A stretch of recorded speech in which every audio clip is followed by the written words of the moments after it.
नमस्कार दोस्तों, स्वागत है आपका पॉलिटिकल व्यूज़ में। 15 राज्यों की 57 राज्यसभा सीटों पर 10 जून को चुनाव कराए जाएंगे। इनमें सबसे ज़्यादा 11 सीटें उत्तर प्रदेश में खाली हो रही हैं।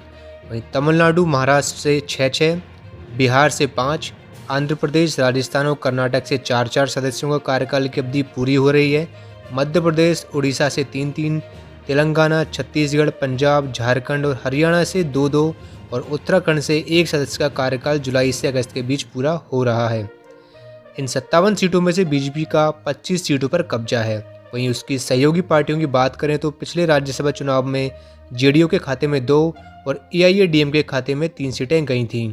और इनमें अगर एक निर्दलीय सांसद को भी जोड़ लिया जाए तो वर्तमान में इन 57 में से 31 सीटें बीजेपी वाले एनडीए गठबंधन के पास हैं।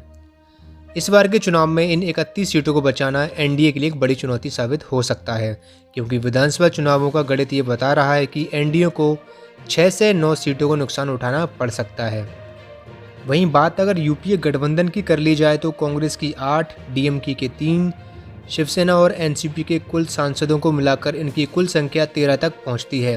इस बार के राज्यसभा चुनाव में यूपीए को 2 से 4 सीटों का फायदा होता हुआ दिखाई दे रहा है। वैसे इन राज्यसभा चुनावों का असर आगामी राष्ट्रपति और उपराष्ट्रपति के चुनावों पर भी पड़ेगा, इसलिए बीजेपी और विपक्ष दोनों ही अधिक से अधिक सीटें जीतने पर जोर देंगे।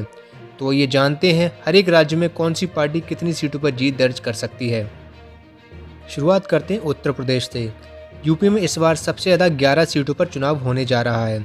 जिन सदस्यों का कार्यकाल समाप्त हो रहा है उनमें 5 भाजपा के सांसद हैं। इसके अलावा समाजवादी पार्टी के 3, बसपा के 2 और कांग्रेस का 1 सांसद शामिल है। उत्तर प्रदेश में बीजेपी इस बार भी प्रदेश से राज्यसभा में अपना संख्या बल बढ़ाने जा रही है। वह राज्यसभा की खाली होने जा रही 11 सीटों में से 8 पर आसानी से जीत दर्ज कर सकती है, जबकि सबका गठबंधन 3 सीटें जीत सकता है। इस चुनाव में सबसे ज़्यादा नुकसान कांग्रेस और बसपा को होगा। इन दोनों ही दलों का हाल में संपन्न हुए विधानसभा चुनाव में प्रदर्शन बहुत ही खराब रहा था। यूपी चुनाव में कांग्रेस को 2 और बसपा को मात्र 1 सीट ही हासिल हुई थी। लिहाजा ये दोनों दल अपने दम पर एक भी सदस्य जिताने की स्थिति में नहीं है। वहीं अगर महाराष्ट्र की बात करें तो यहाँ से 6 नए राज्यसभा सांसदों को चुना जाना है। इनमें से 3 सीटें अभी बीजेपी के पास हैं, जबकि महाराष्ट्र में मिलकर सरकार चला रहे कांग्रेस, एनसीपी और शिवसेना के पास 1-1 सीटें हैं। संख्या बल के आधार पर बीजेपी को इस बार 1 सीट का नुकसान उठाना पड़ सकता है। बीजेपी के खाते में 2, तो वहीं कांग्रेस, एनसीपी और शिवसेना के खाते में 1-1 सीट जाएंगी। वहीं छठी सीट के लिए अगर तीनों पार्टियां आपस में सहयोग करें और कुछ निर्दलीय विधायकों का भी समर्थन हासिल कर लें तो एमबीए गठबंधन 4 सीटें जीतने में सफल हो सकता है। अब अगर बात की जाए तमिलनाडु की तो यहाँ की 6 सीटों पर चुनाव होना है। उनमें डीएमके और एआईएडीएमके दोनों के पास फिलहाल 3-3 सीटें हैं, लेकिन इस बार के चुनाव में तमिलनाडु की सत्तारूढ़ पार्टी डीएमके 4 सीटें जीतने में कामयाब हो सकती है, तो वहीं एआईएडीएमके 1 सीट के नुकसान के साथ 2 सीटें जीत सकती है। इसके अलावा संख्या बल के आधार पर बिहार में एनडीए को 1 सीट का नुकसान होने जा रहा है। बीजेपी पिछली बार की तरह इस बार भी अपने 2 उम्मीदवारों को जिताने में सफल रहेगी, परंतु उसकी सहयोगी पार्टी जेडीयू मात्र 1 ही सीट जीत पाएगी। आरजेडी 1 सीट के फायदे के साथ 2 सीटों पर जीत दर्ज कर सकती है। वहीं अगर बात करें राजस्थान की तो यहाँ की 4 सीटों पर वर्तमान में बीजेपी का ही कब्जा है। विधायकों की संख्या के हिसाब से कांग्रेस 2 और बीजेपी 1 सीट जीत सकती है, पर लगता है कि अशोक गहलोत निर्दलीय विधायकों की मदद से कांग्रेस को 3 सीटें जिताने में सफल हो सकते हैं। वहीं कर्नाटक से खाली हो रही 4 सीटों में से बीजेपी पिछली बार की तरह इस बार भी 2 सीटें जीत लेगी, जबकि कांग्रेस अपने दम पर मात्र 1 सीट ही जीत पाएगी। इसके अलावा चौथी सीट के लिए बीजेपी, कांग्रेस और जेडीएस किसी के पास भी पर्याप्त विधायक नहीं है, और ये चौथी सीट किस पार्टी के खाते में जाएगी इसके लिए हमें चुनाव के दिन का इंतजार करना पड़ेगा। अगर बात की जाए मध्य प्रदेश की तो बीजेपी और कांग्रेस की स्थिति में कोई भी बदलाव नहीं होगा।